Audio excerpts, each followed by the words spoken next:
Okay. Let's turn this shit down and off, actually. I don't need any music for this. What's going on, Habibis?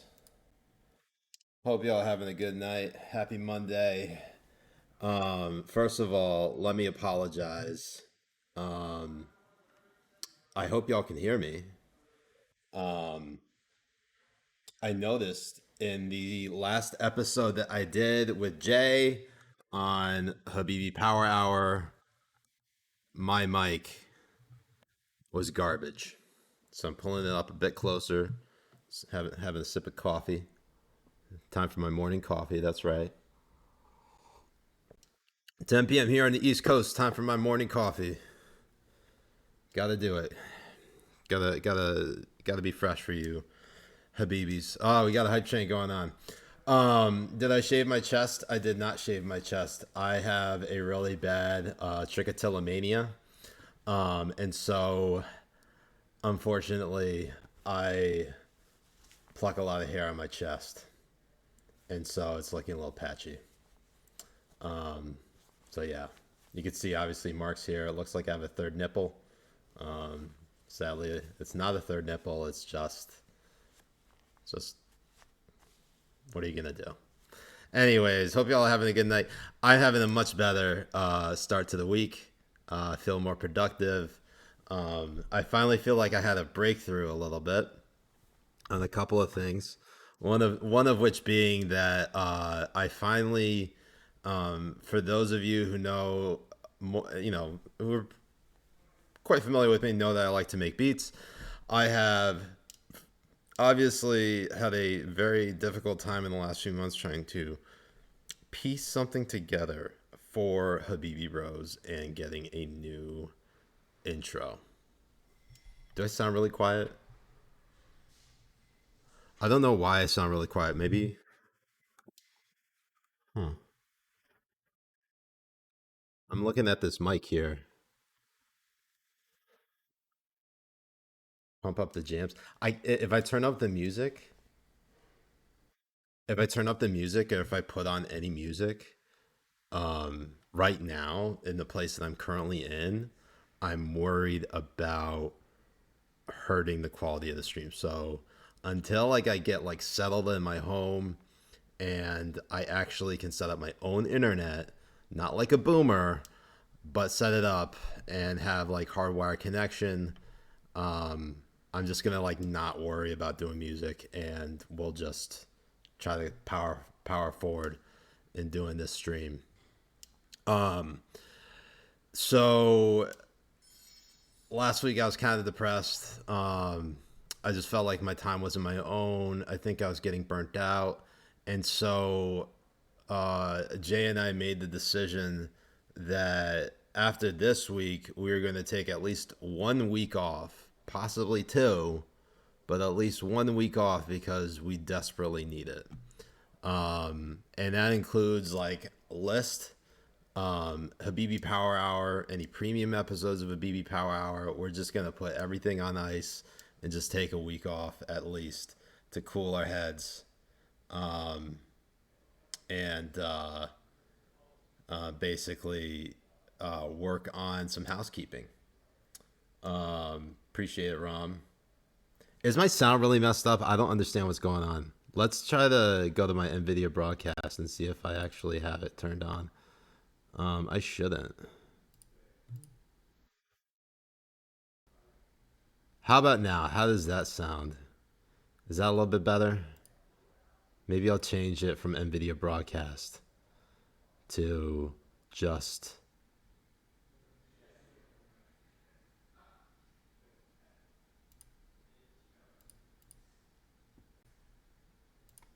How about now? Does that sound better? Does that sound a little bit better? Ern is not with me yet, although there is a good chance that he might be coming down this weekend with my in-laws, as they'll be driving my wife's car down, and possibly with Ernie. So I'm very excited about that. Hope that happens. That is a possible plan that we have in the works. Um, Katie, Thank you so much, Katie. Says Siraj, you can put yourself on the list for 2 weeks in a row in all 10 spots because you'll have your phone taken away. Inshallah. Inshallah. Hobby says you allow your wife to drive. Haram.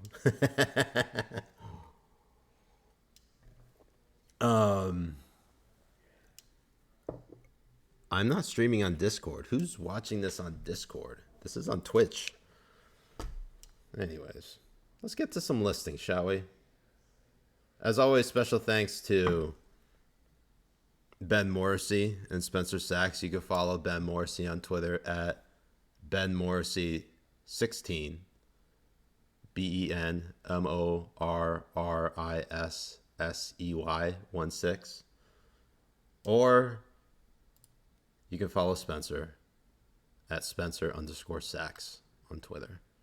Now, if you haven't gotten the link to join the actual Google Doc, there it is for you right there. So here's the projection for this week. We have Washingtonian coming in at number 10, followed by Matthew Dowd at 9, Bishop Talbot Swan at 8, Ken Delanian at 7, Mark Hamill at 6, Matt Iglesias at 5,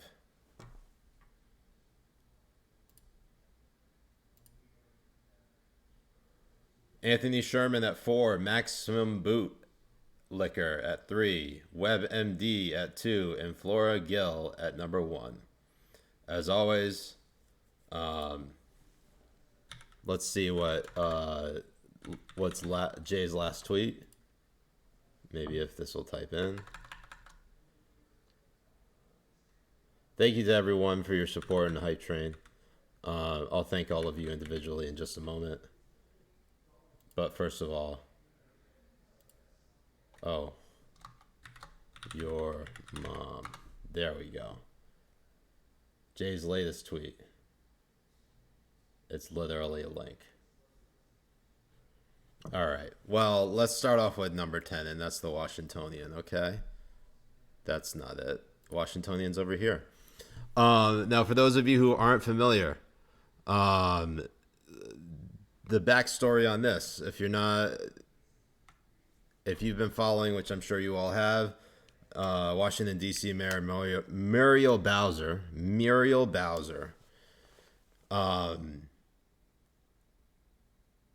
had implemented a mask mandate in Washington, D.C. to go into effect on like Saturday morning. She officiated a wedding in D.C., maskless, I believe outdoors and indoors. And Tiana Lowe, who is an old colleague of mine and good friend over at the Washington Examiner, I had to like ask her about this. I was like, did you... Well, let me take you through this tweet first. So the tweet says... So basically, Muriel Bowser busted by Tiana Lowe, writing a great scoop, getting photo evidence of Muriel Bowser at a wedding, maskless after the mask mandate. Perfect. Got a perfect story. You love to see it. And especially, I take great pride in Tiana because I actually helped bring her into the Examiner. So like to see her flourish there really warms my heart. Sure, I may not agree with everything she agrees or believes, but she's a hard worker and she busts her ass, and I'm really proud of what she's done over there. And also, she's just a really cool person in general. Her and Grant, I love them to death. They're awesome. Now, when I have to say here, this particular Washingtonian tweet really, it's really puzzling because when you read it, it reads like a fucking Bowser press release. It says, update. The Washington Examiner writer who published photos of Mayor Bowser maskless at a wedding over the weekend was not invited to the wedding. Okay.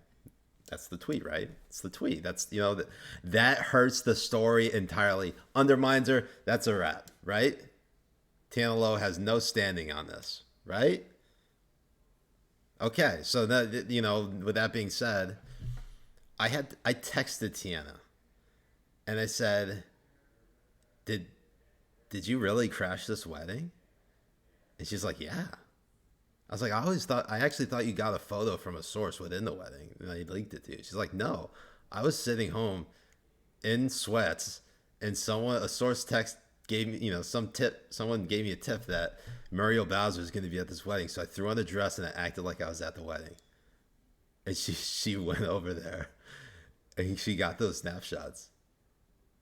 I couldn't believe it. I'm like, I'm so proud of you. That's fucking amazing. That's hella based. So cheers to you, Tiana. Getting the great scoop, great story. Getting the yeah. If you're not following Tiana Lowe, please go follow her. You can follow her on Twitter at Tiana the First. That's TIANATHEFIRST. Please go give her a follow. She is definitely based. She gets a lot of shit too, and she's a lot of it's not warranted, and I feel bad. I think a lot of people don't like to drag her through the mud sometimes because she's young, and she may not be, she could be rough around the edges sometimes, but I think she's a good person. So yeah, that's coming in at number 10. Honestly, I think this could be higher, but Ben came up with the projections, and Ben is ultimately the one who's going to get fired. So, real quick before we go into the next tweet, I just want to give a quick shout out to everyone who has gifted me subs in the last 15 minutes. I'm a Moonkin. Thank you so much for subbing for 3 months. Tier 1. Stephanie for 5 months. Dial Industries for 8 months. I'm a Moonkin. Thank you so much for the 69 bits. Very nice. Damon Toll, thank you so much for subbing for 10 months.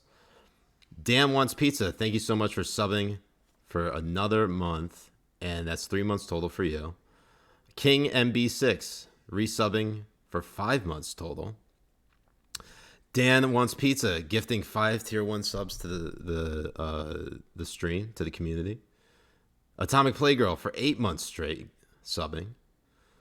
Atomic also giving me 5 and 4 bits. I appreciate you.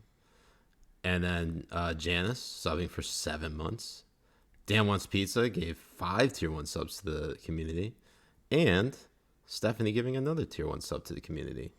And then Salami Sam 182. Thank you so much for subbing just this past minute. I appreciate you. Dan Wants Pizza. It's Dan Collins. Oh, you changed your name. Change your handle. It's like when Dan from last night changed his handle. You Dans and your changing of handles. Anyways, let's do the next tweet. At number 9, we have Matthew Dowd, and he blocked me. All right, let's go and find out what the tweet was.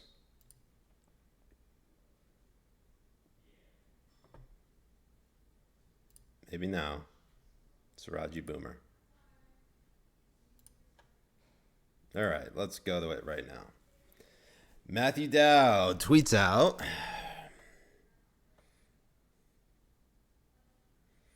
All right, Janice Dean tweets out on July 31st saying every one of Cuomo's victims deserves to be heard, but thousands of them aren't with us anymore. All right, that's the tweet. And then Matthew Dowd attempts to dunk on Janice Dean by saying, now that Texas has surpassed New York in COVID deaths, I am awaiting Miss Dean hold GOP Governor Abbott accountable. Jeremy, Demigod Habibi coming in here saying he's wrong though. Let's see, per 100,000. Where's Texas?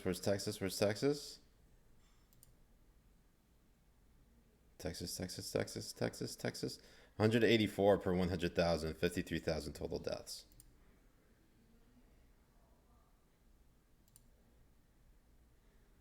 Texas, 184 per 100,000.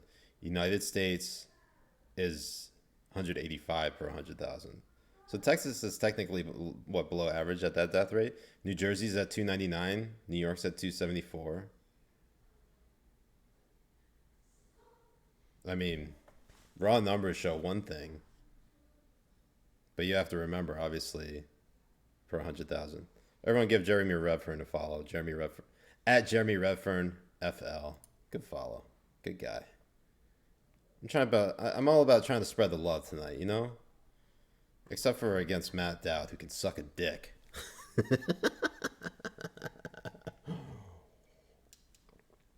uh Axios, thank you so much for subbing for 5 months. Appreciate you. Like, actually, you know, it's crazy, and I have to find this tweet in just a moment, but you had Brian Stelter tweet out something along the lines of um, something that his one of his, it was Oliver Darcy quote, actually talking about focusing on hospitalizations, not case numbers, which is, I gotta say, guys, something that everyone here has been saying for the last fucking year and a half. Where is it? Let's find this shit. Where is it? God, there's just so much garbage here. Come on. Here it is. Problem. Breakthrough implies rare. Through is part. Maybe the word breakthrough is part of the problem. Breakthrough implies rare. Breakthrough implies something went wrong, and that's not actually the premise of the vaccines. Right. The premise is that you don't end up in the hospital, and we've seen that they work. I think news coverage almost needs to reflect that maybe cases, like you said, are not the best barometer for how we measure the pandemic anymore. It should maybe perhaps be on hospitalizations, because if we are telling people that hospitalization is why you get the vaccine, then perhaps we should be measuring hospitalizations and putting more of an emphasis on the fact that high vaccinated areas have low hospitalizations and low vaccinated areas have high hospitalizations, versus just a case count, which doesn't really capture the picture quite as well in 2021. Maybe the word. All right, so here's obviously, okay, first of all, that's a key part right there. This word, anymore. Anymore. Anymore. Anymore. Not the best barometer for how we measure the pandemic anymore. Hey, better late than never, but, if this is like an implied, if they're trying to show that they are being biased about how they have been judging the parameter, the pandemic,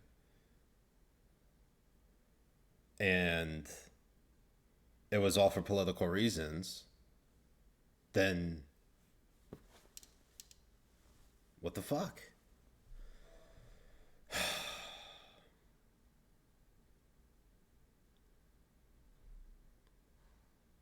I just can't stand the fact that, like, we've gotten to this point here where, look, there is a lot of shit that has not been revealed, and that at this juncture, I keep saying at this juncture a lot. I don't know why I keep saying it. It's like my new essentially right now. But what I was going to say was that at this point, the government has, and I'd say about this about like maybe about like 95% of everyone in the Democratic Party, at least the ones who are in charge, is that they openly just stopped caring. Before, it was like, people are dying, you gotta huddle down, you gotta, stay at home, you gotta shut down your businesses, you gotta wear a mask. Oh, wait, no, you can't wear a mask first because you gotta leave it for the hospital workers. Oh, but then you gotta wear a mask, but then you can't see granny or grandpa. Protect your loved ones. Now it's just like, fuck you. They just do not give a shit.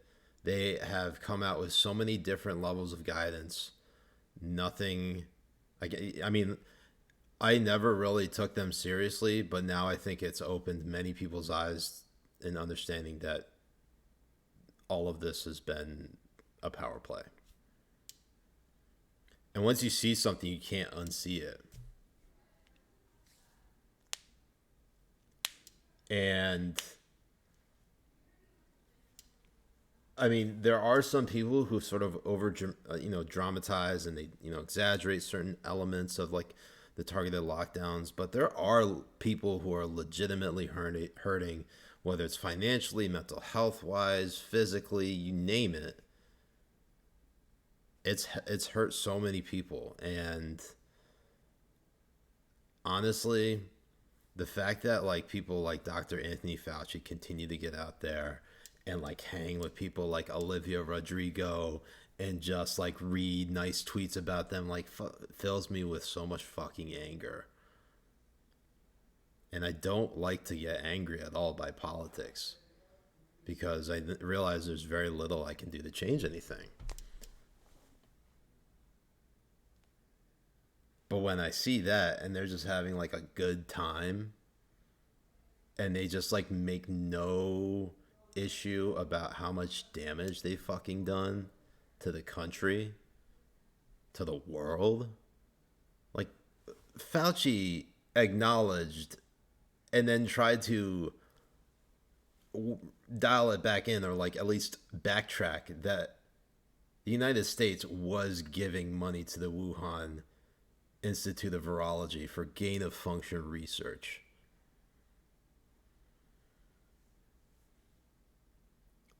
And Fauci doesn't want to admit that he is a willing participant in this entire thing. It's infuriating, and it's hard. It's honestly, it's difficult to ignore it. It's very difficult to ignore it. And I think about that.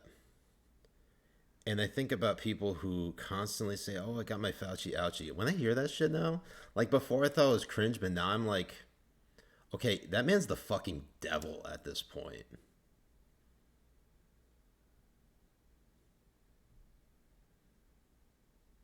He really is the mad scientist.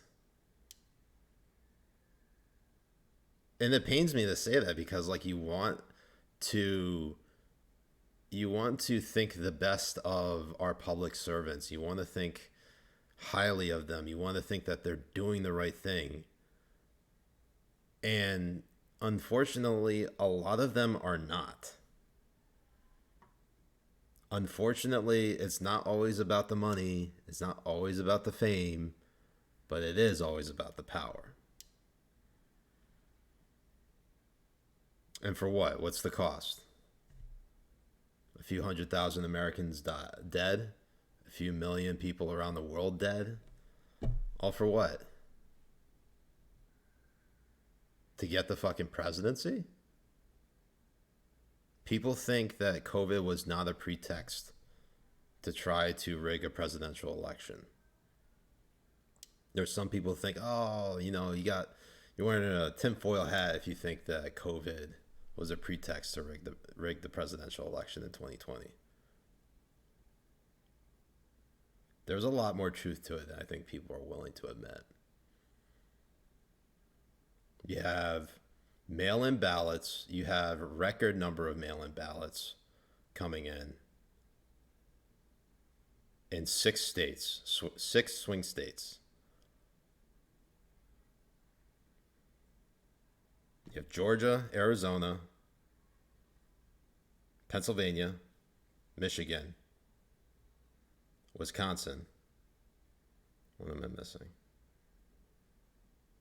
I got Michigan, I got Wisconsin, Arizona, I think Nevada. Was it Nevada? I think Nevada. I think it was Nevada. I'm just saying that, like, people have opened their eyes to a lot of this shit.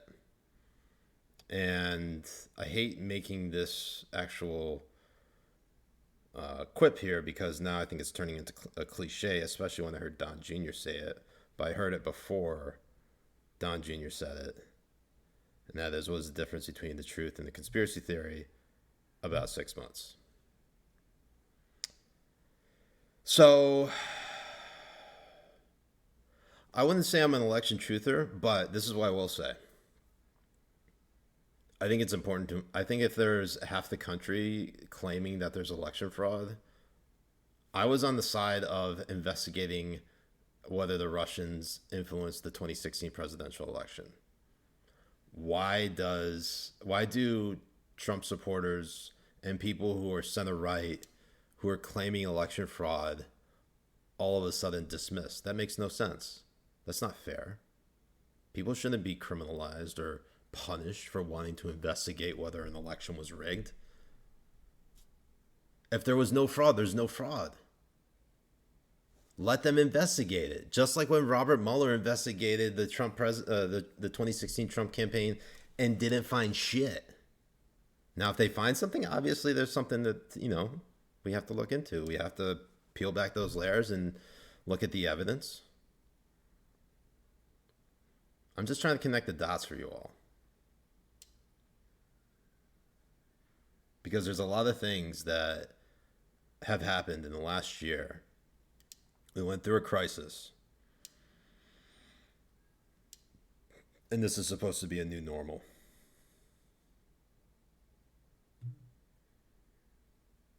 All we want to do, I think most Americans at this point just want to investigate.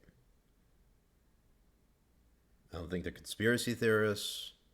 I don't think they're crazy. I simply think it is a valid, legitimate concern to investigate this shit. Why is that not a reasonable position? Tell me what is wrong with simply just investigating whether something happened. If you say, oh, there's no evidence. Oh, well, if there's no evidence, then why won't you let us investigate? Are you scared we'll find something? Because that's usually the behavior of someone who thinks, that's usually the behavior of someone who thinks that they're hiding something. So I'm just trying to make sure everybody understands that there is nothing wrong with investigating. Whether there was legitimate instances or legitimate acts of trying to rig an election. I don't care if it was through, switching ballots, or whether it was changing the votes electronically versus mail-in ballots. But why can't it be investigated? I'm puzzled. I am absolutely puzzled as to why this shit cannot be investigated. And every time something happens, there's a break in the case, say like the Arizona audit a couple weeks ago, January 6th commission. That's what's happening. And if legitimate instances of election rigging cannot be investigated, how are we so certain that that the integrity of our elections is valid? Let them do the fucking investigation. I was on board with the Mueller investigation. They didn't find anything. Why can't they do the investigation now? Why can't they look at these 6 swing states to see if there was anything wrong that happened?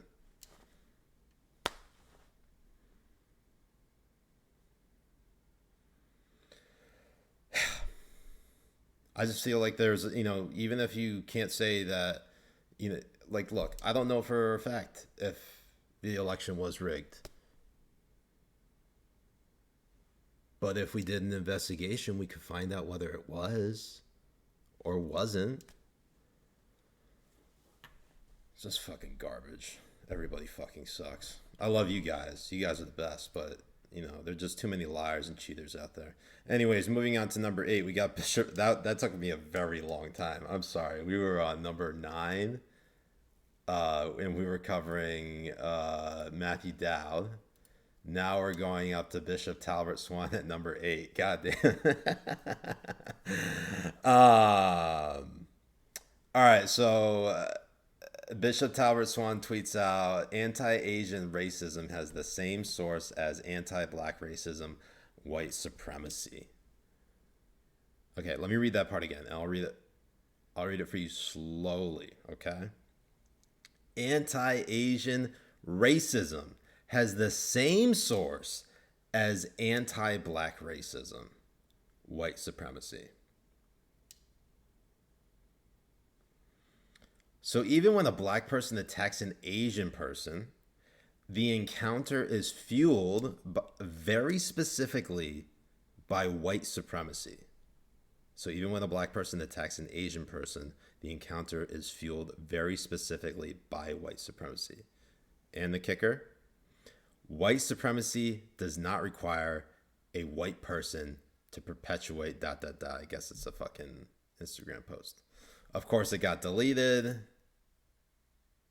Because dude was getting ratioed.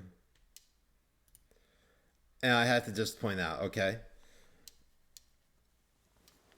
Where's my water? Oh, there we go. Yeah, I mean, I think this could be moved up higher. Guys, I don't have to explain this to you because I feel like all of you already know. But in case you don't know, racial hatred or ethnic hatred towards any group, regardless of where it's coming from, is not always rooted in white supremacy. If it's a black person attacking an Asian person, that is not rooted in white supremacy. White supremacy, by definition, is specifically tied to white people believing that they are the superior race, okay? And therefore, that justifies any animosity or hateful act or action or words that they direct towards another group of people based on the color of their skin or their ethnic background or their religion, purely because they view them to be inferior. This is not that. This is not white supremacy. Everybody who says it is, I honestly want to slam my head through a wall, because you can't keep I have talked to people about this, and there are some who believe that Talbot Swan's tweet actually is valid, that there's actually truth to it. And I ask you, if it's true, you have a completely different definition of white supremacy, and it's not what is, like, by consensus is what the definition of white supremacy is. I just don't get it. I truly do not understand people who look at this and say, yeah, anti-Asian racism, even coming from black people, is rooted in white supremacy. Yeah, of course.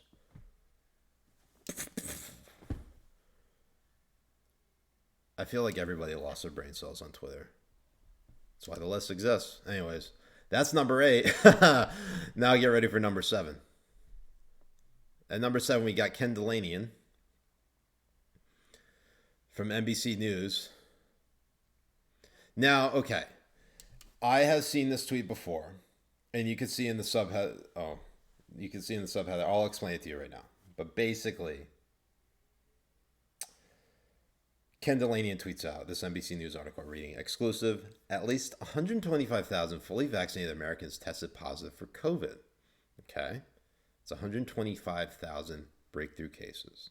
These people got both doses of the vaccine. You know the vaccine. Who knows about the vaccine? I don't have the song on hand, so I can't play it unless somebody wants to send it to me. But I'm looking at you, Dan. Dan wants pizza. Get on it. Don't you do it? I really should have this on hand. Thank you, Dan. You're just too kind. This vaccine. It's time again.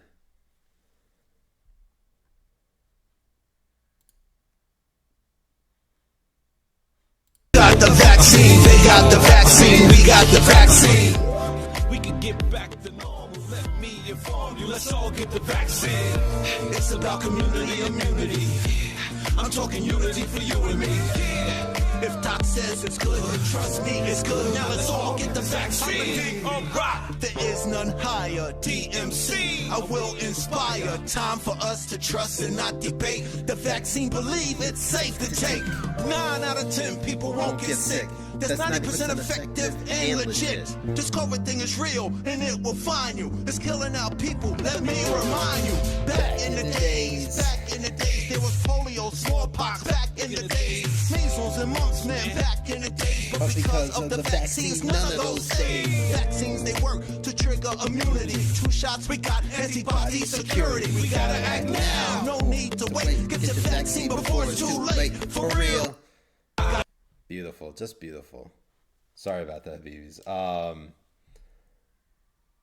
Ram says, do you think the number of times you played this has reached the thousands? I actually think it's still in, it might be in the hundreds, honestly. I think it's under 200. Anyways, let's get back to this. So, exclusive, at least 125,000 fully vaccinated Americans tested positive for COVID. Bad, right? Bad, right? That's out of 164.2 million people in the United States. That's 38 states. Less than 0.08% of 164.2 million people who have been fully vaccinated since January. Now, that is an insanely good rate of getting COVID after being fully vaccinated. That is like 99.98%. No, sorry, 92%. 99.92%. That's insanely good, right? Oh, but the way that Ken Delanian is framing it makes it sound like, oh, we're all fucking doomed. There's nothing that we can do now. We're gonna die. Actually, Ken Delanian's colleague, who I'm trying to remember their name, who's another NBC News reporter, gave the statistic in the tweet. This is lacking a lot of context. And therefore, if it's not actually, if you have a buried lead like that, and you're only going to cause more and more panic based off a tweet, I'm sorry, that's list worthy. And I shouldn't even say I'm sorry, but that is the case. It is list worthy. So Ken Delanian, give me that fucking phone.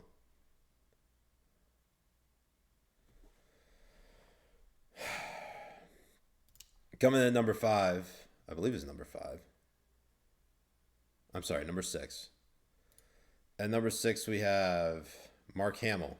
Now, this I might push back a little bit on this particular nomination because I don't think it was Mark Hamill's original idea, but really him embracing Don Jr.'s dumbass idea. So let's look at Don Jr.'s dumbass tweet.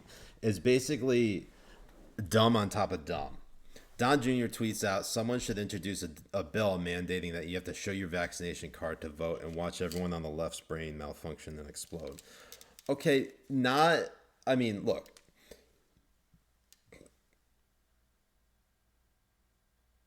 It's a dumb idea. It is just, do not go down this fucking path in general. In fact, I think we should actually list Don Jr. for this. Even though I know it's a troll post, which is very hard to do. But then Mark Hamill says hashtag vax to vote in saying that he agrees that Don Jr.'s with their vax to vote. It's a dumb fucking idea. Don't do it.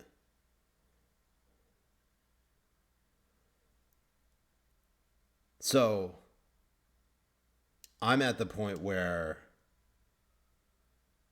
this actually cancels out.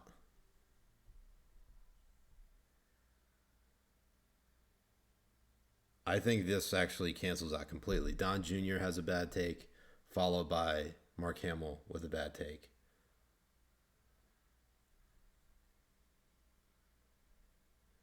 And also, yeah, it's just a bad idea in general. I don't like it. Coming at number 5, we got Matt Iglesias with 2 different tweets. I gotta pull up the other one just because I think Ben only put one of them on there. But anyways, this is the tweet. This is just another one that like makes you cringe as well. Matt Iglesias quote tweeting this one tweet that says, "I'm at 11 out of 10 on mandatory vaccination." And Matt Iglesias says, "No penalty. Absent politics, my policy would be you either get jabbed voluntarily within the next X weeks and get $50, or else you get jabbed later while someone holds you down and you get $0." Now, interestingly enough, I don't know where this Matt Iglesias is sort of regressing a lot to like pre-2020 Matt Iglesias. So 2020 Matt Iglesias was based like 75% of the year. He was Iglesias, well, maybe not 75%. I'd say like there were a few times in which Matt Iglesias was very, very based in 2020. Now he's regressing back to like pre-pandemic Iglesias.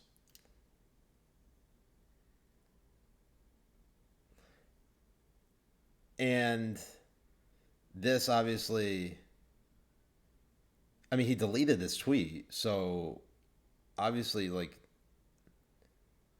this is one of those things where he is just out of pocket. Straight up. I mean, like, you look at this and you're like, what the fuck is he talking about? You're basically saying vaccine mandate. You're threatening people with that. And I seriously think that, look, I am all for people I'm all for the government encouraging others to get the vaccine.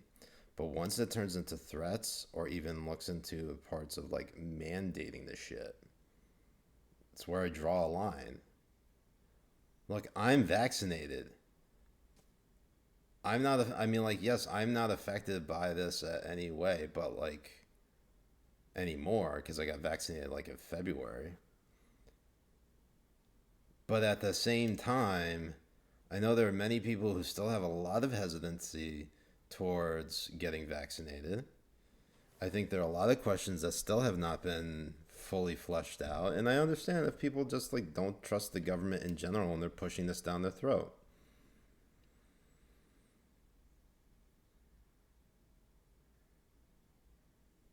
Someone said I'm not affected yet.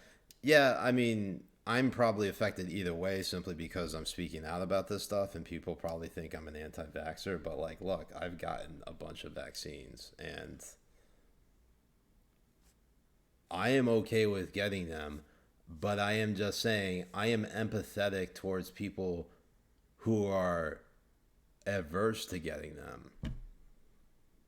I mean, what happened to people wanting to make their own healthcare decisions?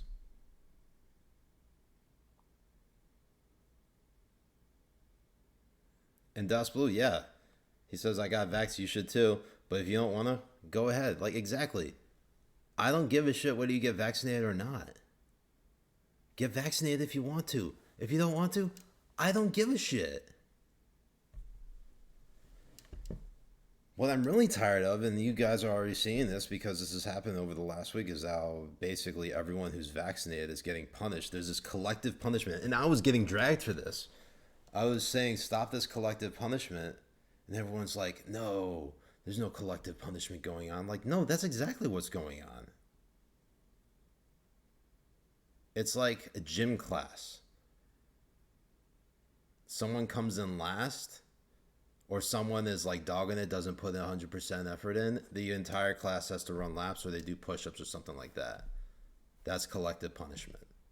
The collective punishment here is that we all have to wear masks, which, yes, okay, I get that they're probably not as intrusive as, say, something else, like getting a vaccine.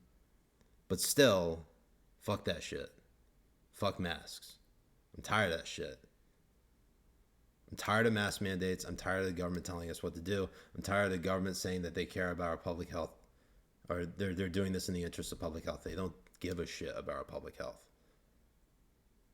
If they did, if they gave a shit about public health, maybe they shouldn't have given millions of dollars to the Wuhan Institute of Virology for gain-of-function research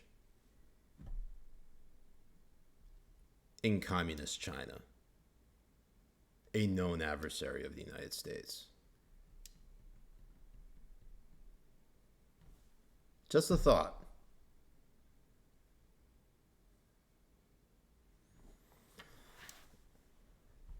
There's another take in here I need to find from fucking not this one. We'll find it. I think it's fuck. Where is it? I tweeted it out because it was another Matt Iglesias take. I love how everyone's sharing the locals link. Oh, I'm cranky all of a sudden. Oh, I thought I'm just trying to tell it how it is. But if I'm cranky, it's fine. I'll be cranky. We're on, that was tweet number 5.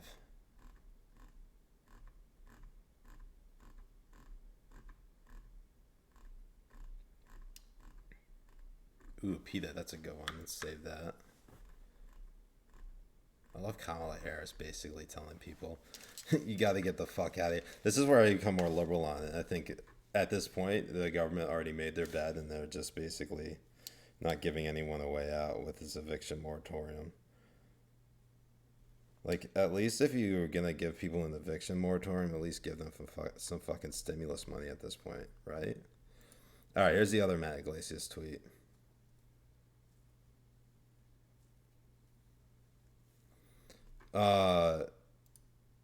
Surprisingly hasn't blocked me yet, even though I literally put him on the list twice today. I wouldn't be surprised if he muted me though. Maybe he just logged off, in which case the list works. Matt Iglesias tweets out, hold on. Maddie hates gays. Okay, that's a weird. Anyway, says, what we need is more politicians who are comfortable calling people the F word. Do I have that right, Matt?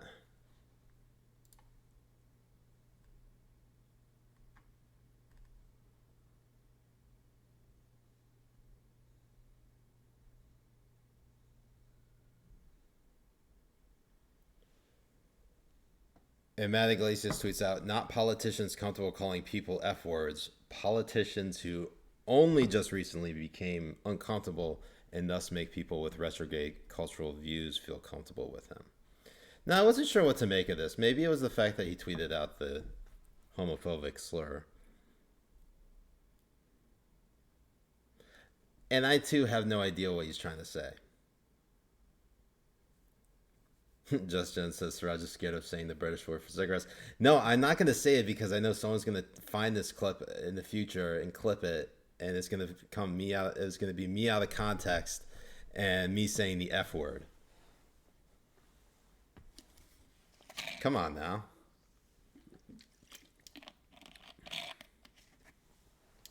Yeah, Damon is already ready to clip it, so I'm not touching that shit. All right, coming in at number 4, we got Anthony Sherman of the Kansas City Chiefs, fullback. And look, Anthony Sherman would have a great point if he stopped it after the first sentence. Okay? If he stopped at the first sentence, he'd be fine. He would not be on the list, okay? Anthony Sherman tweets out, the NFL is making players wear colored wristbands now based on vaccination status. Funny, I thought we all agreed on the evils of segregation back in the 60s. Here we are again, only this time it's based on personal health choices instead of skin color. And you can obviously see the ratio there. Let's see what the replies look like. All right. 3,500 replies, 3,900 quote tweets. It's a ratio.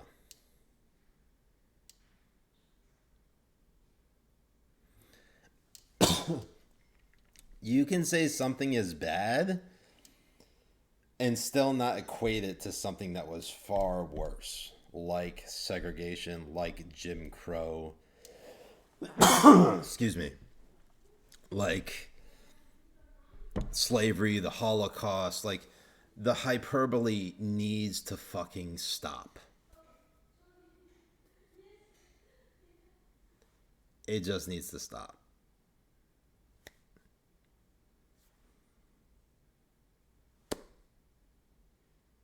It's just not a good tweet. Now, is it top 5 worthy? Maybe. I think it's top 5 worthy. Top 3, probably not, based on what we're about to get into. But I'll let you all be the judge. On to number 3. Maximum Bootlicker. Look at this shit. This is a now deleted tweet. It's just so beautiful. I missed him. I missed Maximum Bootlicker on the list.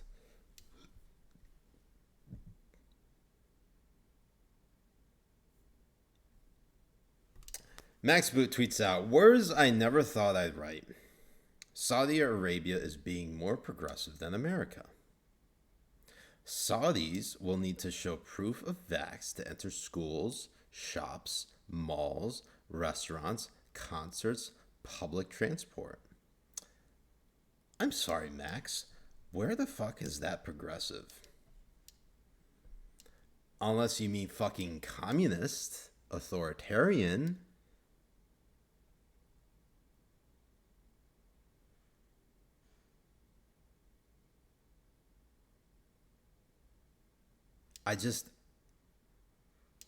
Max, please get your head out of your fedora, which are both in your ass.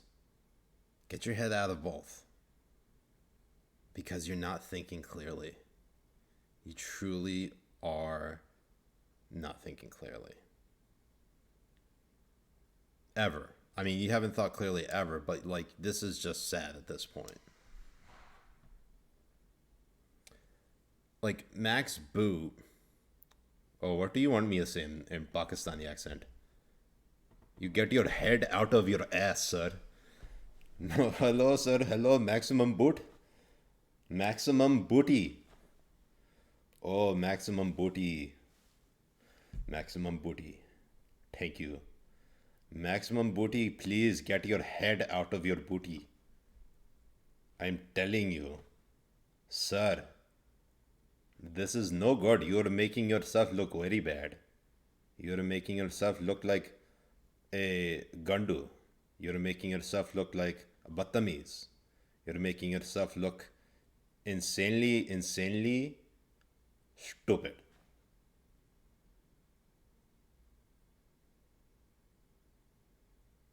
Okay. See you. Next up at number 2, we got WebMD.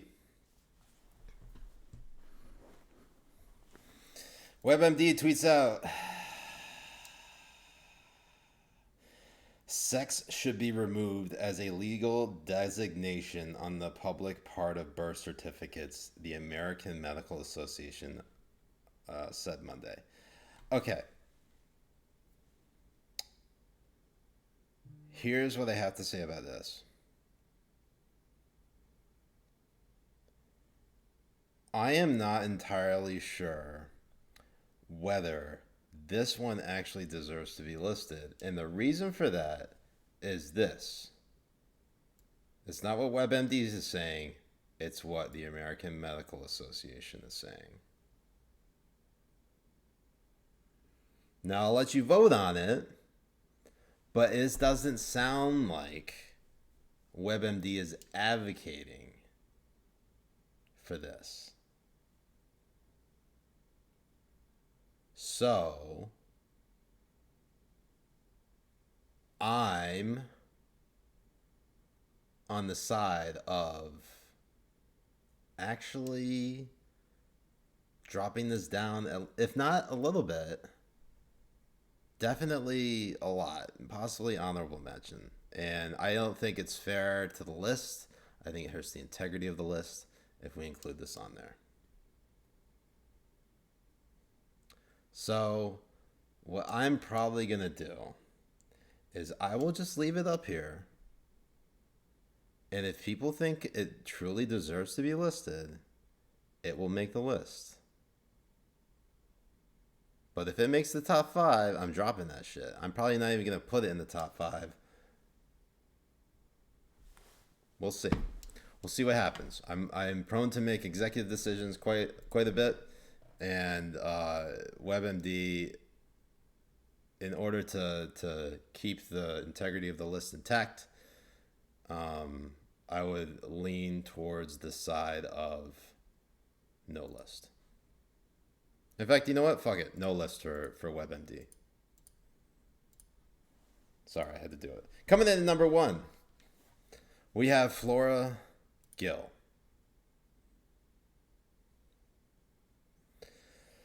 Flora Gill tweets out, and I didn't think it was a real tweet until let me drop the list log. Let me drop it right now. You guys can check out, see what other ones you think are definitely deserving of the top 10. So this one, to me, hands down, number 1. I am literally just going to put number 1, yay or nay, on a list, on a poll. All right, Flora Gill. I don't even know if I want to read this out loud, but I feel like I have to, just to inform you all, okay? But Flora Gill tweets out, quote, "Someone needs to create porn for children." All right, that's enough. I can't read anymore. That, like, she didn't even need to write anything else. That is number 1 alone, just on the first sentence.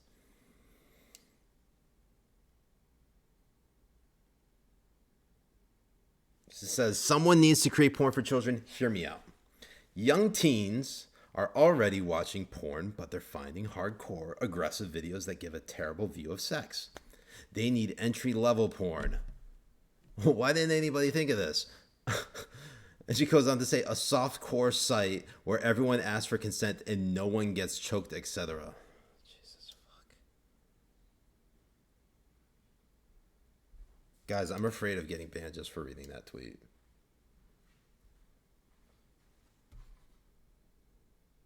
So here's what we're gonna do.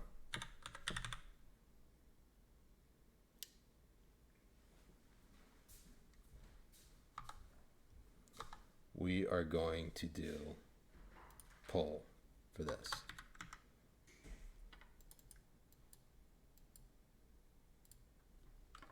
Flora Gill.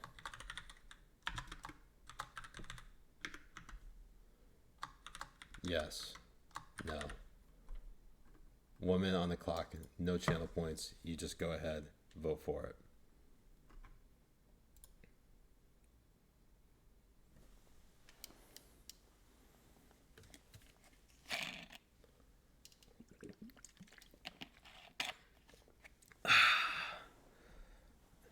I swear to God, if someone votes no. Oh, who fucking voted for no? 2 people voted no. Oh my God. Who voted for no?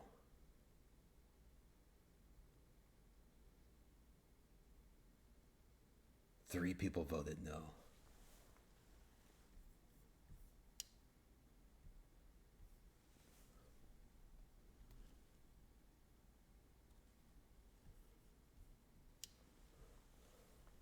Four people voted no. Who voted no? I'm amazed.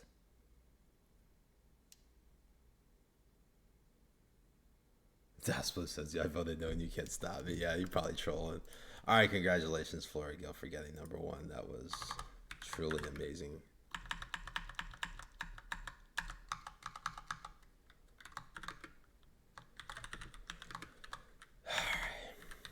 All right. All right. Let's see what else we got.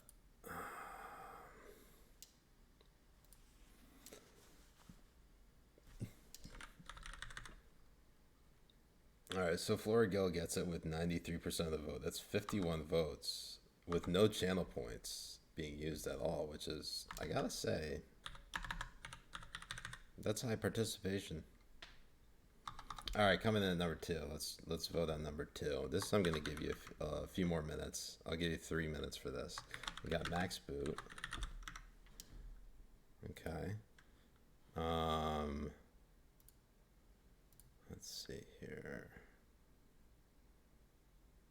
Do we want to include PETA? I feel like this is a lower tier one. This is saying,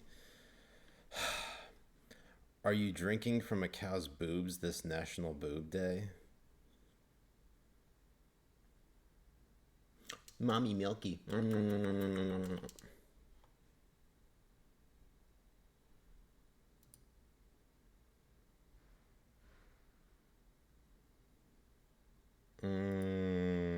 Gonna take off Mark Hamill. Delanian. We're gonna include Bishop Talbot Swan.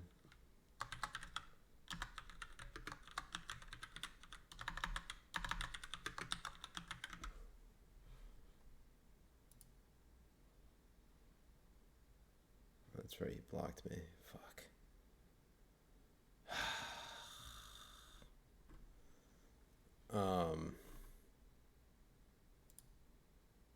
Let's go switch back.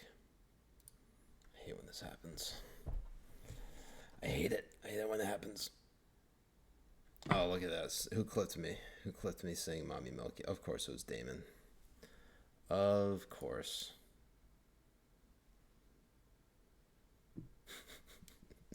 Hey, I am certainly happier that you clipped me saying Mommy Milky as opposed to what else I could have said. All right. I'll put Matthew Dowd in the conversation for number 2 when he tweets this out. This guy is just a fucking hack. And then let's include Washingtonian in this.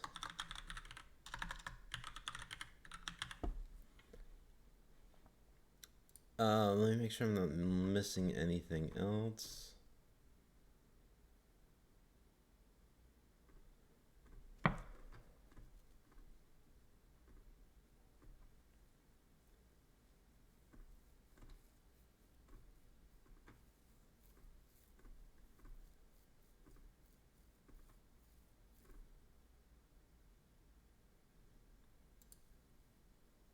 This is a conversation for top 10.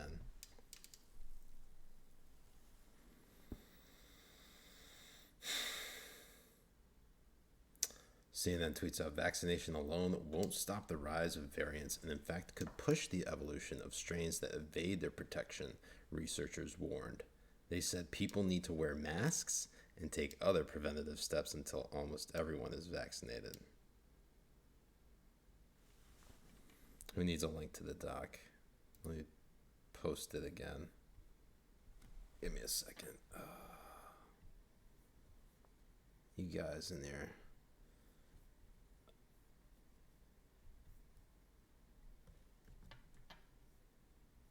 All right.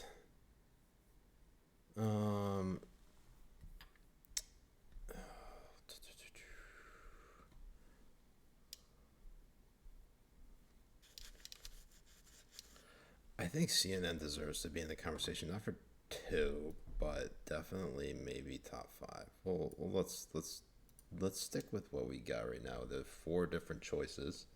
I'm gonna allow channel points on these. 1 bit per vote, extra vote, and then 69 channel points per extra vote. I'm gonna give you 3 minutes. So again, we got max boot. So it happens every time I switch profiles. I don't know why it does this. We have Max Boot saying that it's Saudi Arabia is progressive. We have who else? Bishop Talbot Swan. Talking about how anti-Asian racism is rooted in white supremacy. And then Matthew Dowd saying now that Texas has surpassed New York in COVID deaths, I'm awaiting Miss Dean hold GOP Governor Abbott accountable. And then the Washingtonian tweeting out, update, the Washington Examiner writer who published photos of Mayor Bowser maskless at a wedding over the weekend was not invited to the wedding. So there you have it. Up for number 2. Poll begins right now. 3 minutes. All right, go ahead and get those votes in. All right, Talbert Swan currently in the lead. Let's go to his tweet.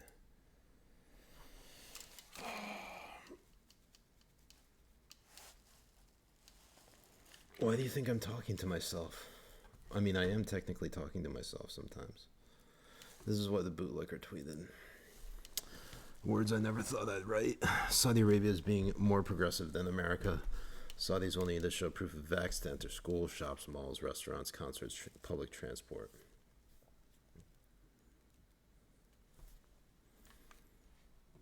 Oh, you're talking about romance novels. Okay.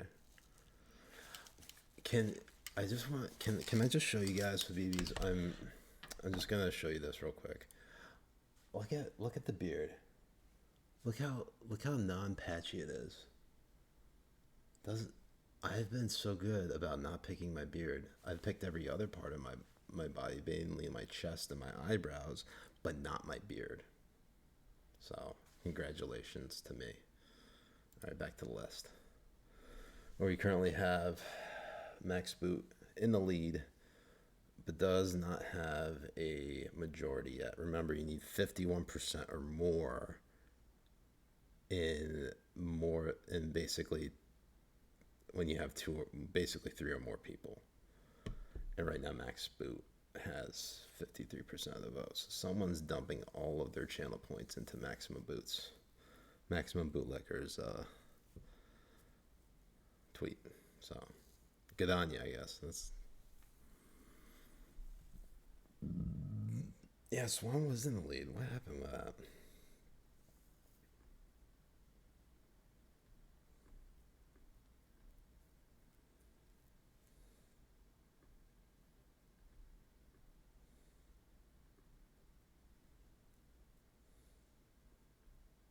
Rob, thank you.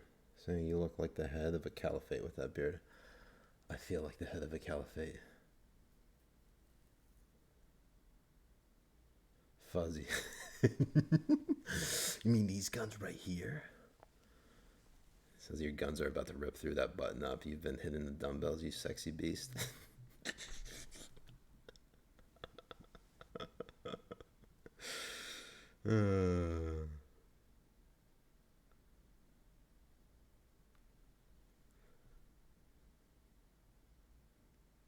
Is Max Boot gonna hold?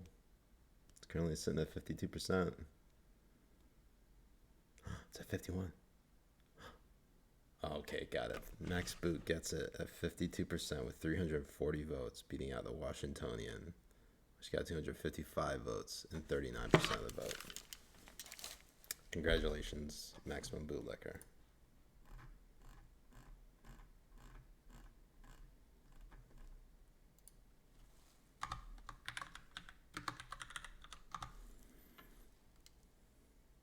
Okay. Bart, the tree guy, contributes 301 bits. Thank you, Bart. D Rose contributes 1,300 channel points. 1,380 to be precise. Let's see here. Sorry, I have to keep a little bit quiet because there are people in this house who are sleeping right now because I started so fucking late. Sorry. All right, I'm here. I'm gonna speak gently, a little after hours, Siraj after hours, a little Siraj ASMR for you guys.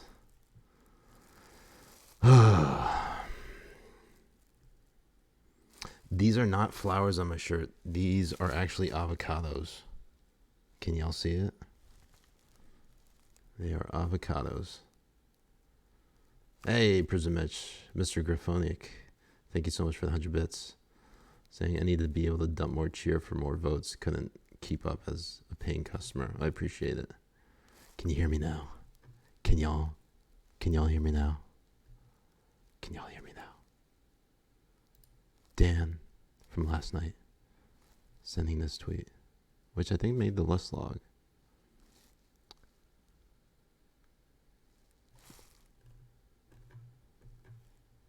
Did this make the list log? No, it did not. Okay. Nancy Pelosi tweets out, Ensuring every American has a roof overhead is a value that unites the Democratic Party. That's why I led a relentless campaign to extend the CDC eviction moratorium. In an act of pure cruelty, Republicans blocked this measure, leaving children and families out on the streets. In the face of this partisan obstruction, House Democrats joined POTUS in urging state and local governments to immediately disperse the $46.5 billion in emergency rental assistance approved by the Democratic Congress so that many families can avoid eviction. Democrats believe in safe and affordable housing for all as the country recovers from the pandemic, and we #Build Back Better. The Biden-Harris admin, I fucking hate when they call it the Biden-Harris. No one calls it that. No one fucking calls it that. Except libs who think basically Kamala Harris is president. The Biden-Harris admin and House Democrats will continue to search for solutions to protect vulnerable renters from eviction during this crisis. Fuzzy, I got to get my PS5 like basically next time I come down.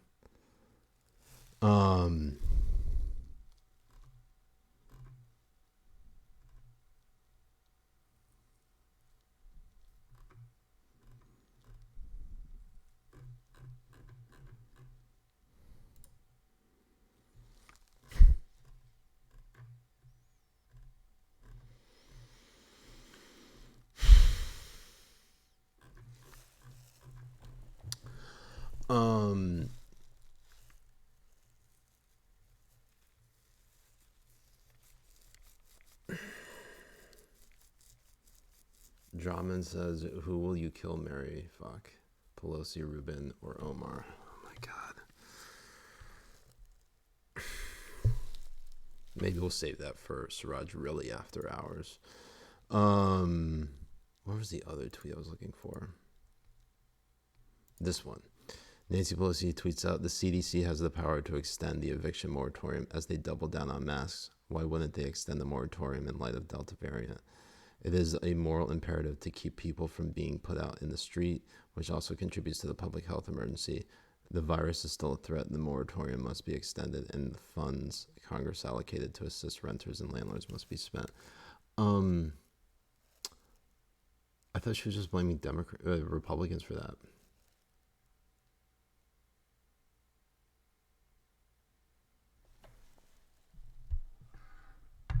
Yeah. Damon says it perfectly. They won't extend the moratorium because the DC District Court ruled that they don't have the power to do it. So Pelosi is calling for the CDC to violate a federal court order.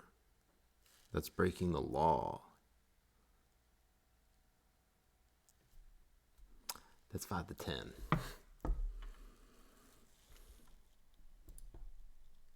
So maybe we put her under consideration for number 3.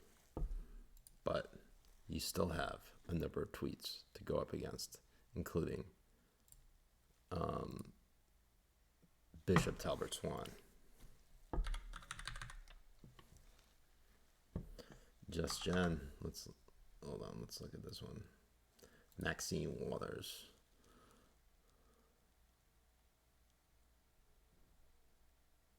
We out there, LOL, says Pelosi forced the unanimous vote at the last minute to deflect from members of her own party not supporting extending the moratorium. It's pretty big.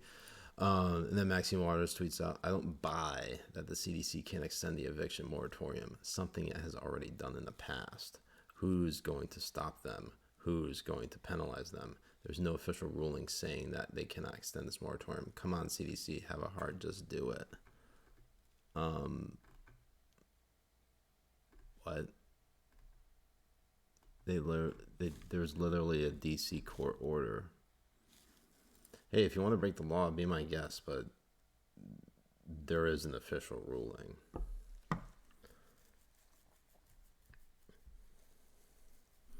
All right, so what we'll do is let's vote on number 3, and we will get down to the bottom of which tweet was worse. So we got, let's see, We'll do Nancy Pelosi and Maxine Waters, not together, but separately. Maxine Waters. We have Bishop Talbot Swan.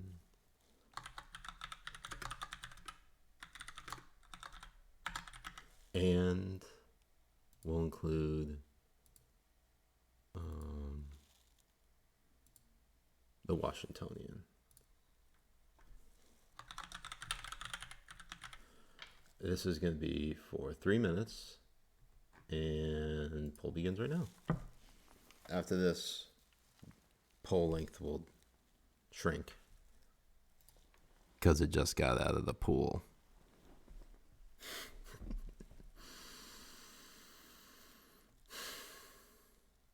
Thank you, Damon, for sending this, saying if anyone wants to see the federal court order holding that the CDC doesn't have the power to impose a nationwide eviction moratorium. Let's look at it real quick, shall we?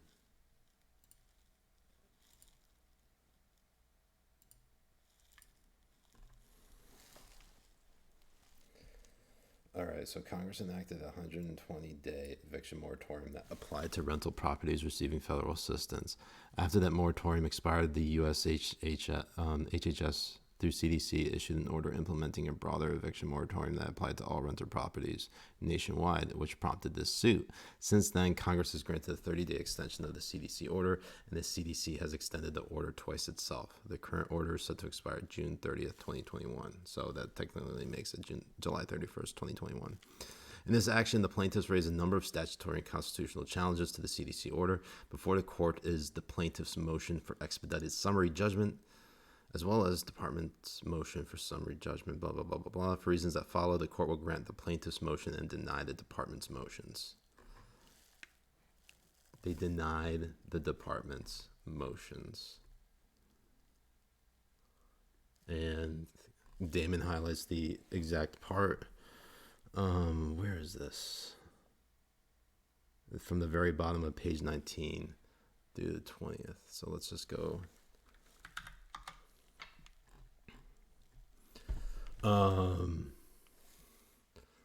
Let's see. This is where it starts. The question for the court is a narrow one. Does the Public Health Service Act grant the CDC the legal authority to impose a nationwide eviction moratorium? It does not, because the plain language of the Public Health Service Act unambiguously forecloses the nationwide eviction moratorium. The court must set aside the CDC order, consistent with the Administrative Procedure Act and DC Circuit precedent. Conclusion: for the foregoing reasons, the plaintiff's motions for expedited summary judgment is granted, and the department's motion for summary judgment and partial motion to dismiss are denied. A separate order consistent with this decision that accompanies this moratorium memorandum opinion. And it's looking like it's going, oh shit, looks like we're going to have a runoff. The judge is Dabney L. Friedrich. Looks like we have a runoff time, which means whoever gets number 3 gets... Whoever loses this runoff gets number 4.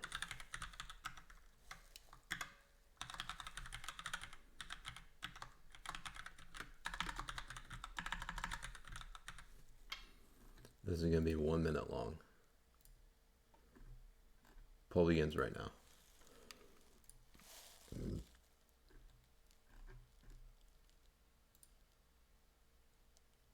Drum, and you run out of channel points. I'm so sorry, Habibi. It happens. It happens. What are you gonna do? What are you gonna do?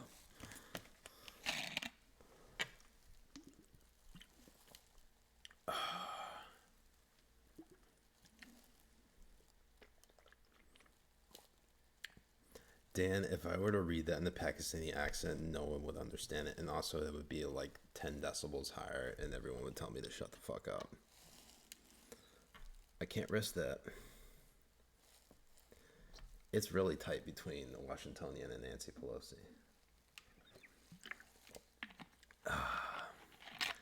I did not get new headphones. These are, in fact, my brother-in-law's, and I just use them a little bit more often.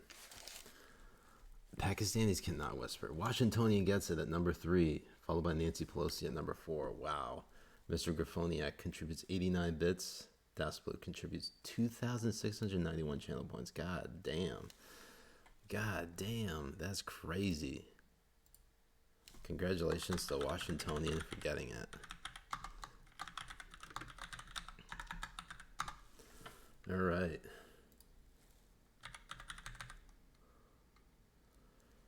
Habibis, no recounts. You get the channel points from watching.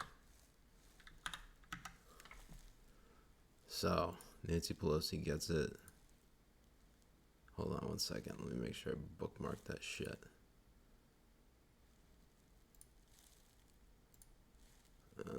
Let's see. And send it to myself.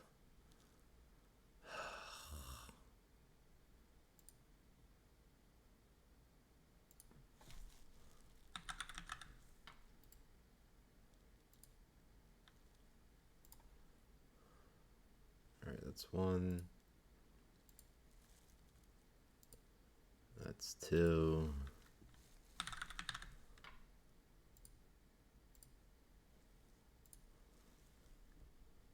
Alright, and Washingtonian can go away too. Alright, now we're going to do number 5. Number 5 is Bishop Talbert Swan.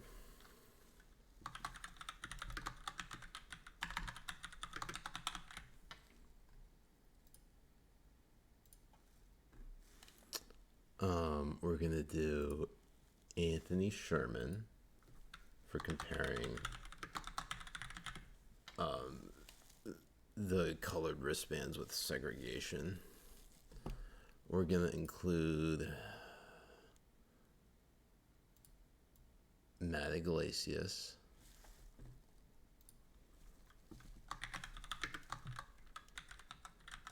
For this deleted tweet saying that about getting held down and jabbed with the vaccine. Then we're going to include Ken Delanian.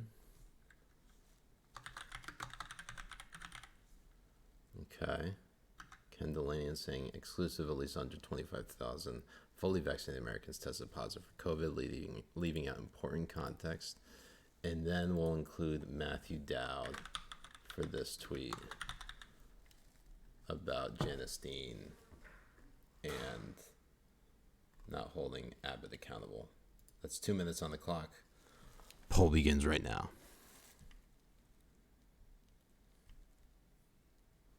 Oh, you know what? I forgot Maxine Waters. Doesn't matter.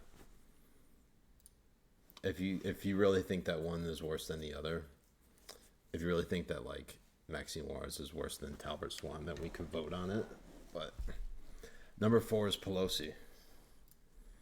Pelosi got number 4 because she lost the runoff. And then the rules of the list is when you have a plurality but not a majority, when you go to a runoff, the runoff will tell you basically whoever loses the runoff gets the next spot. Talbert Swan is currently in the lead. And Matt Iglesias is making a comeback. A pretty big one.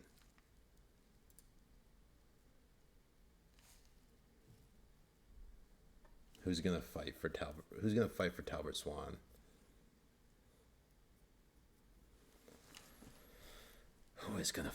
Talbert Swan? Holy shit. Mr. Grafoniak, 1,000 bits. Thank you so much, Habibi. I just saw that. Fuck. And then before that, 100 bits. Too kind, Habibi. Thank you so much. Appreciate you. Appreciate you. And you subbed for 3 months. At tier 2, goddamn, thank you, man. I appreciate you. Really appreciate the support.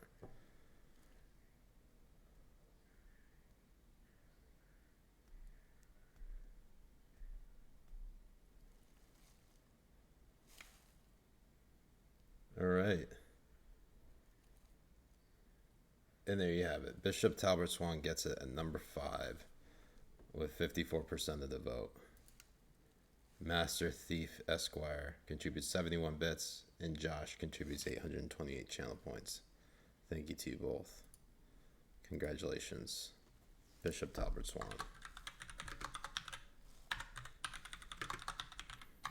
Okay, moving on. Let's do number 6. That was his swan song. Oh, Dan. Dortmunder, welcome to the stream, Habibi. We already have our top 5 sorted out. Now we're just going through the rest of it. Every poll from here on out will be 1 minute long. So we got Anthony Sherman. We got Matt Iglesias.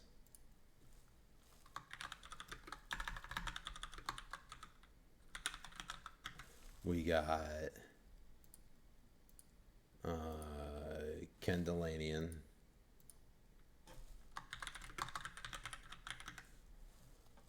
Actually, you know what? This is what I'm going to do. I'm going to take off Ken Delanian just for this one. I'm going to put Maxine Waters in for her tweet about the moratorium, eviction moratorium. And then I'm going to include CNN for this. The vaccination alone won't stop the rise of variants and in fact could push the evolution of strains that evade their protection, researchers warn. They said people need to wear masks and take other preventative steps until almost everyone is vaccinated. And then I'll include Matthew Dowd. Because this just seems vindictive, and I really don't like Matt Dowd. The guy's a fucking idiot. At this point, I think he's evil, actually. Anyways, 1 minute on the clock. Poll begins right now.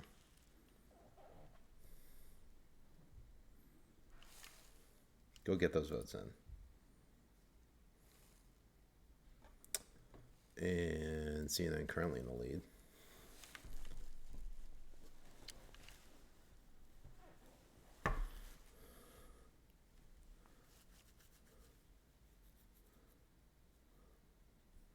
You know, Damon, I have done that before, but it gets really muddy, and I don't like doing it. Unfortunately, it just doesn't work.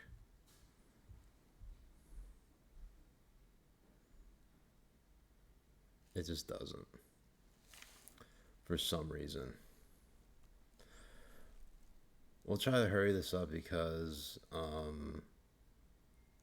right after this, we got the list awards. And I think we could do that tonight if you guys are willing to stick with me. All right. Oh, CNN gets it with 51% of the vote. That is technically a majority.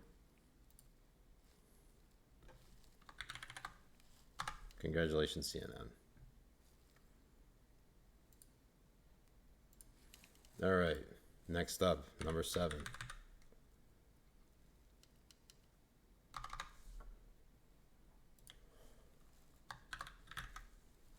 We got Anthony Sherman. We got Matt Iglesias.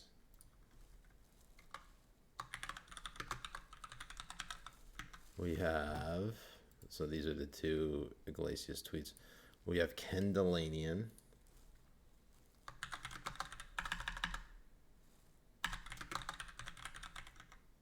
Shit.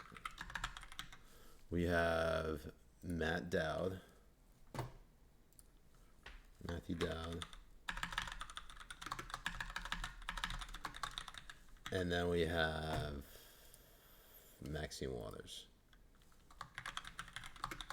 1 minute on the clock. Poll begins right now. Roms asks, who was the first person to ever be listed? Was it Jen Rubin? No, it was actually George Conway. George Conway is the whole reason why the list started. It's actually, I don't have the tweet up in front of me, obviously, but George Conway dunked on Kellyanne Conway. And when I saw that, this was December 2nd, 2019. This is the date that the list was born. It was just called a phone power ranking. And at that time, it was just like, we need to take away his phone because he's hurting himself too much. And so when that happened, basically, or essentially, it just became a running bit. And people were just like, ooh, add this person, and then it became like a communal activity. It was very fascinating how it went down. Maxine Juarez gets it at number 7. Josh contributes 11 bits.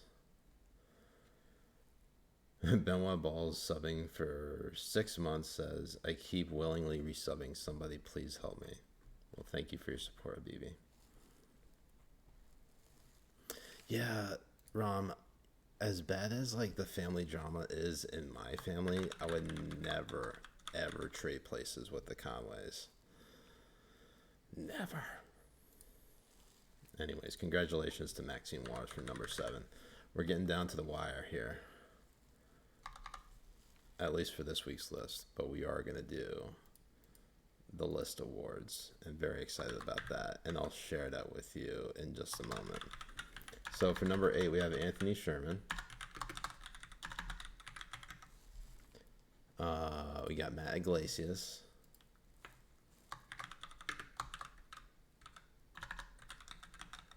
We got... Oh, God damn it. I just exit out of it. God, no. Come on, Siraj. Ugh.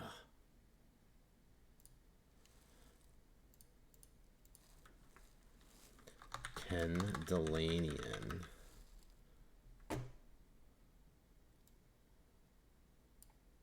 We got Matthew Dowd. And then we're going to include PETA.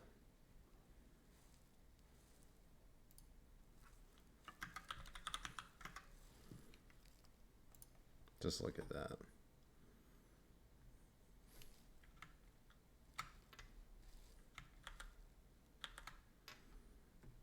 Just beautiful, right? Beautiful. 1 minute on the clock. Poll begins right now. Mommy Milky. ASMR Mommy Milky.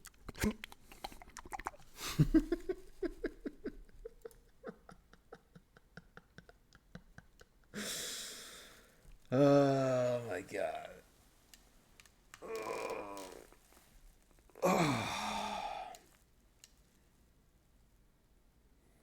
Anders Briggs says, think I'm gonna go get a glass of milk now.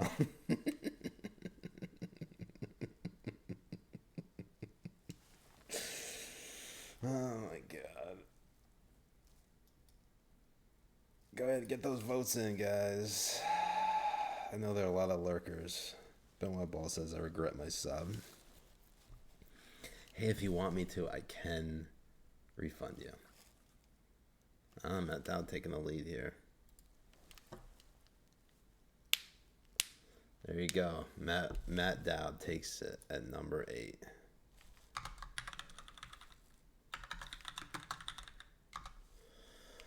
Okay. Final 2 coming up here.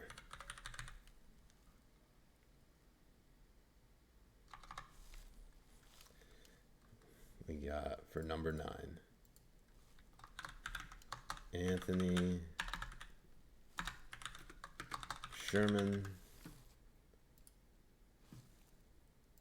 We got Matt Iglesias using the homophobic slur, the F word. Then we have PETA. And then finally we have Ken Delanian.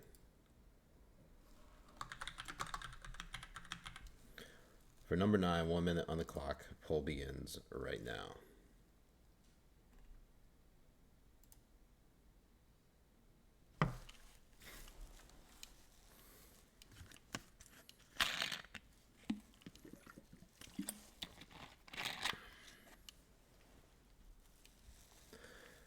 Dortmunder, just find her on Instagram, man.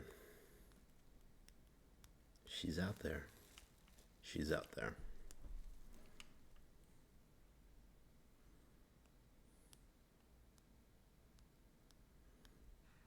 Benoit balls, you really want to see that image again, don't you?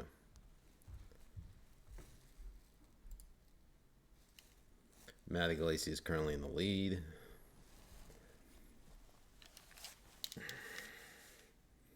Well, maybe you should get Insta then, Dortmunder.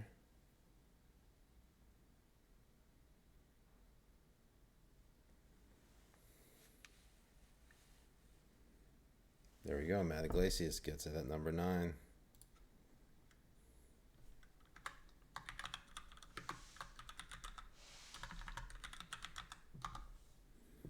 Okay. Final spot. We got 3 candidates.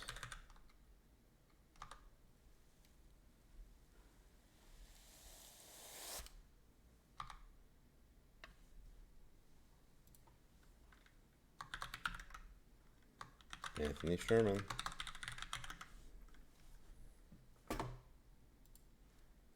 PETA.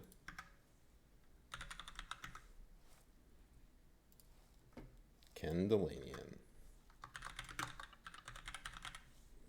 Poll begins right now.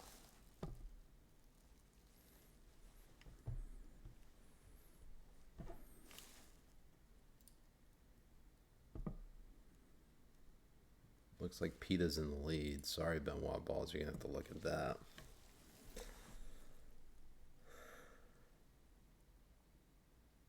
Wait, what happened to Alan Covert? Is he no longer on Twitter? I haven't seen him in a while.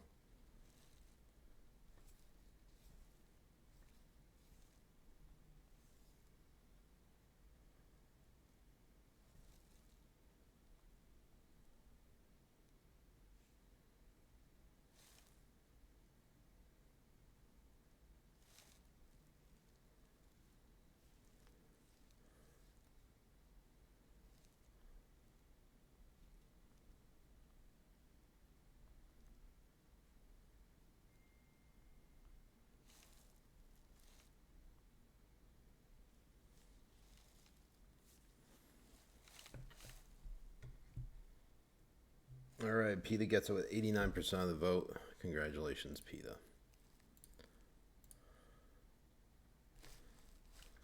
There you have the list for this week. But we're not done yet. Habibis, we got the list awards. So let's go ahead and check that shit out. Let me go ahead and share the doc with you all. We're going to start off with, I think, the biggest simp. And then we are going to...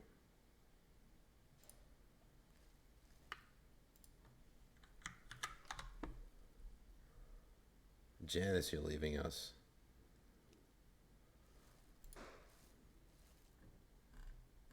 I think we could vote quickly on this. Worst simp. Actually, what's funny is that we can just agree that this is the biggest simp tweet right here. So maybe we don't have to vote on it. But most cringe...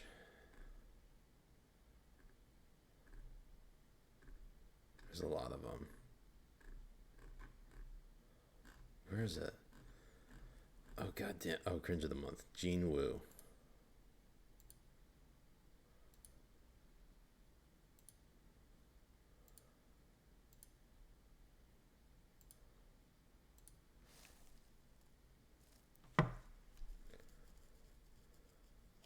All rise for our national anthem. This better be it. Yes. That's it. The vaccine, you got the vaccine, they got the vaccine, we got the vaccine. We'll get more of that later. I don't want to wake everybody up.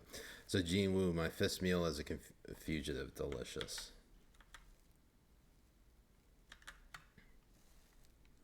That's definitely cringe. Josh Mandel tweets out, the last letters in Democrat, rad. The last letters in Republican, I can. That should tell you everything you need to know. Michelle Beckley.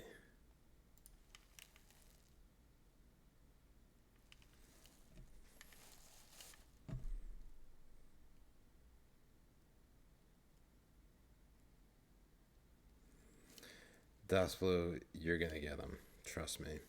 Michelle Beckley tweets out, "My name is Michelle Beckley. I'm one of the brave Texas Democrats who came to D.C. to fight for voting rights in my state. Now I'm fighting to flip a seat held by an anti-democracy Republican. I have 28,500. Can you help get us to 50,000?" Did she finally get to 50,000? She's still not at 50,000. And this was tweeted almost 2 weeks ago. Sad. Dallas Democrats. We'll have 5 candidates for this.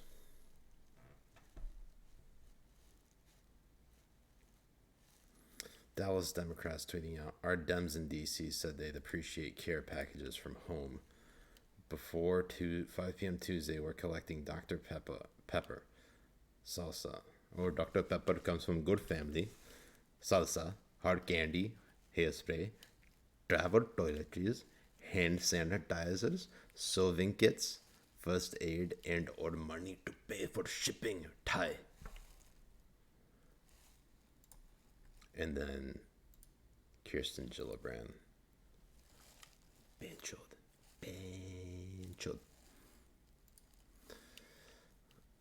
Kirsten Gillibrand tweets out, "Name something that isn't an Olympic sport but feels like an Olympic sport. Overcoming the filibuster." So we have Jean Wu. Let me do it this. Let's get that poll going.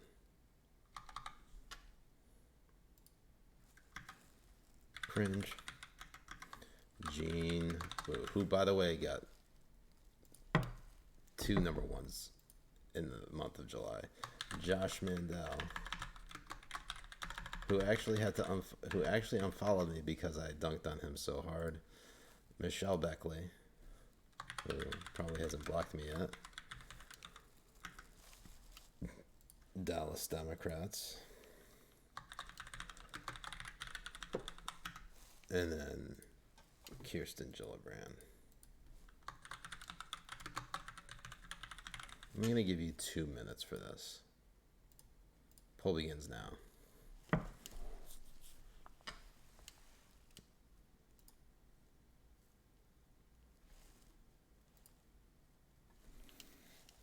Jean Wu currently in the lead.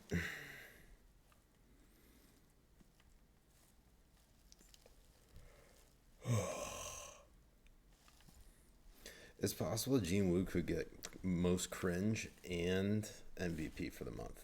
Just saying. Oh, God.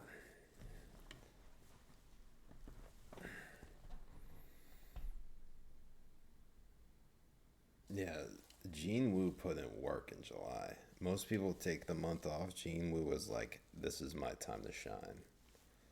And my man did it. He really did it.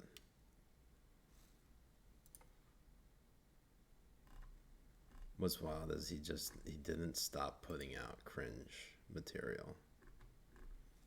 Never stopped.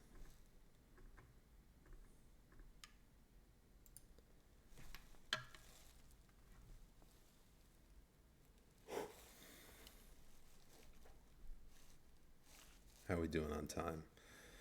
We're approaching 2 hours here.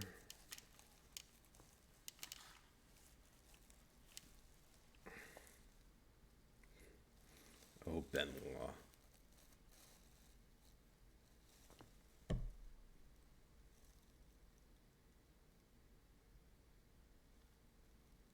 Can we get Jean Wu to 69? Can we? Please? Could we do it? Jean Wu, 69. Stop the count. No. Oh, God damn it. Oh, son of a bitch. Anyways, congratulations to Jean Wu.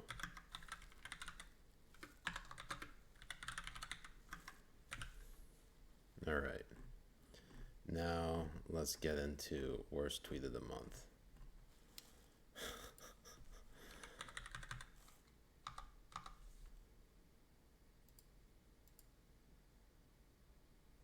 let's just see here. We have Flora Gill, who we have seen before.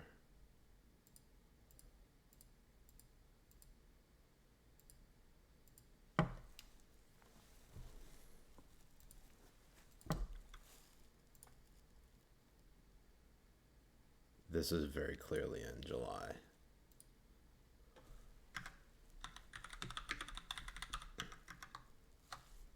Flora Gill. I actually don't think there's any tweet that can top that for the month, but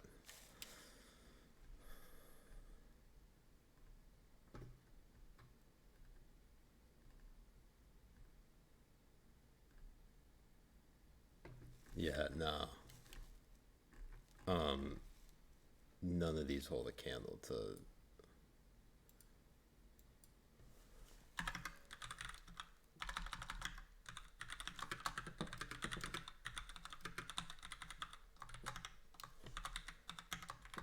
I'm gonna just do a 1 minute poll for Flora Gill.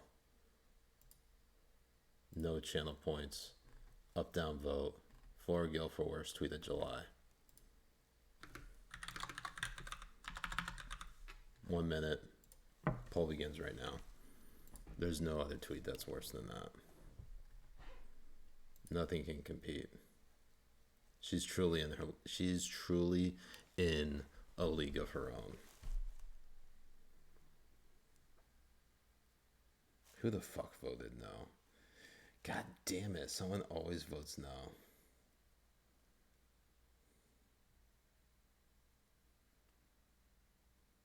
Katie, I normally don't have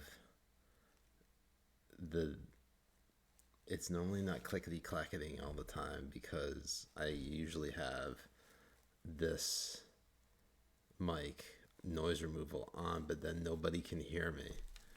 So you gotta hear all of it. You're gonna hear all of me.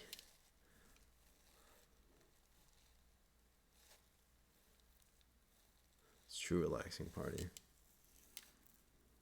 James G, you're not wrong. Worst tweet of the year, definitely a possibility. All right, so congratulations to Flora Gill for worst tweet of the month.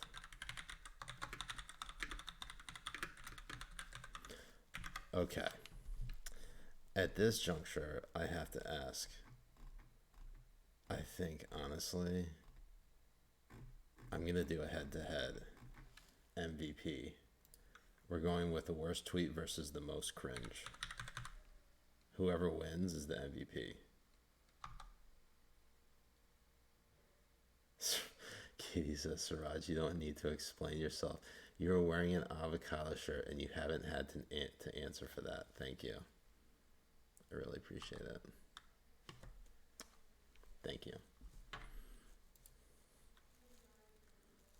All right, MVP. Jean Wu versus Flora Gill. This is going to be a tough one. I'm giving you 1 minute for this. Poll begins right now.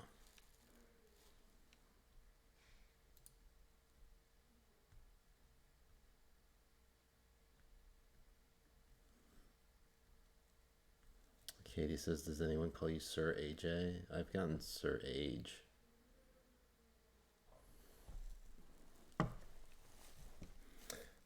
That's what I'm thinking. Like, this is it's a very tough call. Jean Wu versus, what's her name?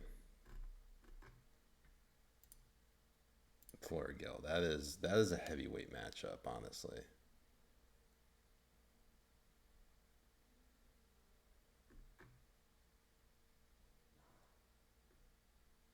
When you look at that, that is just one of many terrible tweets. He had a lot of bad ones.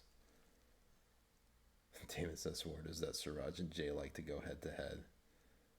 And there you have it. Jean Wu gets it. MVP for the month of July. Winner, cringe, and MVP. So there you have it, Habibis. Your the biggest simp is John Collins tweeting out this tweet. And there's honestly, there's no other way to slice it. This is the biggest simp tweet I think I've ever seen. Saying I'm crushing hard on Jen Psaki, but my wife is okay with it because she is too. Go fucking... I'm gonna jump off a cliff. Gene Wu tweets out, biggest cringe, my fist meal as a fugitive delicious. And Flora Gill, someone needs to create porn for children. I'm not going to read the rest. She got worst tweet of the month. Gene Wu gets biggest, cringiest, and MVP. So congratulations to you, Gene Wu. You really put in the work. You deserve to be recognized for that cringe. And honestly, you made this month of July a memorable one. So shout out to you, and shout out to everyone else who put in work this past month in making the list what it is. So Habibis, thank you all so much for joining me tonight on the list stream. I hope we all learned something tonight. We got 2 new episodes of the BB Power Hour. We got one on Wednesday. That's a live. That's me and Jay. And we have one coming out on the weekend. That's going to be with Batya. I am blanking on her last name, but she's over at Newsweek now. She was at the Forward. And the only reason I'm blanking on her last name is because it's been a long day, and I did not wake up at my normally scheduled time of 2 p.m. I woke up 6 hours before that. In any event, after that, we are going on for a week-long break. That means I'm not going to do the list stream. I'm not going to do Habibi Power Hour. I am just going to take a break.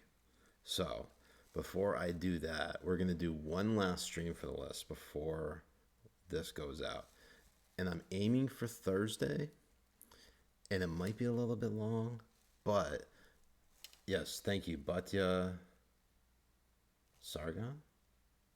Batya Ungerson? Is that it? I'm sorry. Batya Unger Sargon. So we actually have one more list stream, and this is actually from the very hard work of Ben, and I just want to announce it right now, is that we are going to be doing a tournament, a 69 tweet tournament for the first 6 months of the year. That's January to the end of June, of the worst tweets of the first half of 2021. And where I'm going to unveil that 69 tweet bracket on Thursday night, barring I have the time. So I might start the stream a little bit early, just so that we can get it going. But that's the plan, and I'm hoping all of you can join me for that. So stay tuned for that. And yeah, I really look forward to the rest of the week. It's going to be a busy one. But after that, we're just going to coast and just do the bracket from there. So Habibis, I love you all. Thank you so much for the support. Thank you so much for always being there for me. And thank you for always having my back. I love you all. Hope you all have a great night. Peace. Ma salama.